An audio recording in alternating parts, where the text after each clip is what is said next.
The long dark spread across the surface like a bubbling tar, blotting out the sun. So many died on that day, lost in the inconceivable abominations that reclaimed the landscape. It has been years since humanity was forced into hiding, buried underneath the surface in a bid against total extermination. The old gods are dead, buried in our colosseums and monuments to our hubris and endurance. Our gods are silent, but the earth remains alive. Long have we survived on the fringes of annihilation, banked in all corners of the world, nestled and sheltered in our cages of iron and steel. We were once the kings of our world, but now we find ourselves dethroned in an exile. The surface is lost, reclaimed by the long dark above, and we are losing food and water by the day.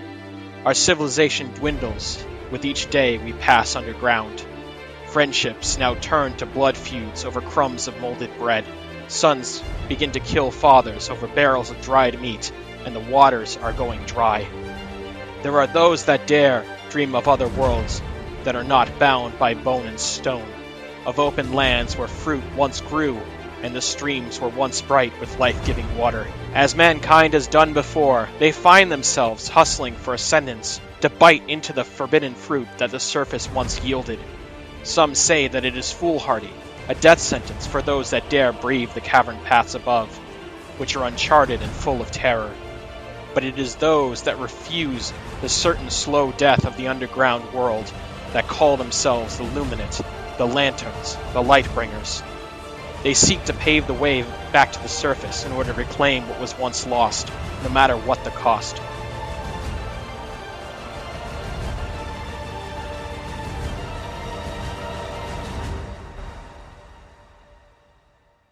Very well, and he goes off into the distance. From that small little inlet that kind of oversees the trenches, and you hear like grunts in the distance of people yelling at each other, whipping, and just various toil. All of that gets obscured by these long cavernous tunnels that kind of expand outwards and wide, and you find yourselves back in like the heart of the town that you guys currently reside in, and you wander through the square, through like, well, I would call them side streets, but it's caverns, so like side tunnels, so to speak. Places where the town guards don't really necessarily tread, because due to the nature of like cave-ins and reported weirdness that happened in those, like they tend to be blocked off. You see your friend kind of whisper those secret words that make magic happen, and you see that those barricades that were there weren't really barricades, and he kind of goes, "Come now," and he ushers you towards like a small, like it looks like a door-sized like hole in the wall, and he beckons you to come as he himself moves inside. Yep. Okay, I guess we all follow. You go down and decline for a while, and there's like luminescent fungi that kind of hangs off the walls. It's like this blue, like turquoise type of color that illuminates the cavern path. So you're in a cave, illuminated by turquoise mushrooms that are glowing, much like the lanterns in your cavern, Carrick. It's pretty neat, albeit kind of eerie glow that fills the expanse. You see a group of people kind of waiting in line. You're kind of like melded into the line as you enter through the passage, and are kind of put back behind the rest of them. So you see like throngs of humanoidity going forward towards what appears to be a giant fungal growth in the middle of the room, also fairly luminate with the turquoise kind of glow. You see a man, well, not a man, it looks kind of dragon-esque, like a dragon head in a humanoid body, kind of taking notes over one of those pine desks that appears to be now worth its weight in gold. So, at least within this resistance group, they don't care so much if you're a dragonborn, I guess? It appears not. Interesting. I mean, you're old enough, Carrick. You know what dragonborns are?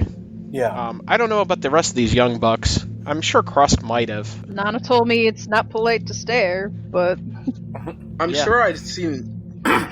This is probably your first time ever seeing one, Embrin. He's got copper scales, and he's kind of shuffling people along, and you hear faint mumbling in the distance as he's kind of like ushering these people forward. You see like various groups of people talking to him, and then they kind of shuffle off to the side. And then you hear, "Next." Okay. Dope. And he adjusts his spectacles. "And who might you be?" He looks down at his paper. Who's going first? Underlock. Embrin. Underlock Embrin. And he writes it down on a piece of parchment. And it looks pretty interesting to you, Carrick, because it's similar vellum that you would use like spells for. And you? Carrick Stormwind, at your service. Carrick Stormwind. And he puts it down. And you? Krusk Planewalker. I see. Well, over on the right side, and he points over with a like very big hand that's like the size of one of your heads. If you wait over there, we will escort you properly to your position. I wish you the best of luck, good hunting, until we reach the surface. And he like mumbles, and then he like hunkers back down over his paperwork. He gives you tokens that are similar to the one you got, Krusk. Oh, yeah, I was gonna, So those tokens, that's just to identify us as luminates, right? He adjusts his spectacles. Indeed. Please squeeze them, so that we may get your signature upon them. I put the bauble in my hand and I squeeze it. Yeah, sure. I'm gonna ask which hand, just in case it matters. He looks at you. Whatever you're most comfortable with using. Thank you. Indeed. He goes back to his paperwork. As you do that, there's a faint golden glow that like fills the pendant, and you see some brilliant writing that kind of ensorcels itself onto the back of the pendant, where it has the phrase in which you're very familiar with at this point, and it kind of glows faintly, and then it disappears into the oak. You see a dwarf approach you. "I'll be bringing you to where you're going." Lead the way. He leads you into this passage and the passage thins and narrows, and it kind of goes into this expanse, and he nods at you, and he kind of goes, "Well, your first trip to the surface, huh?" We're going to the surface? All the way? That was fast. "Well, that's the goal, isn't it? Your first attempt." Oh, all right. No, I thought we were already going there by what you said. I'm really bad with words, sorry. Not my first language. Fair enough. Alright, listen here, Illuminates. The path ahead of you is what we call the limit. Past these limits, I can't help you anymore. I wish you the best of luck. May whatever god you worship watch over you.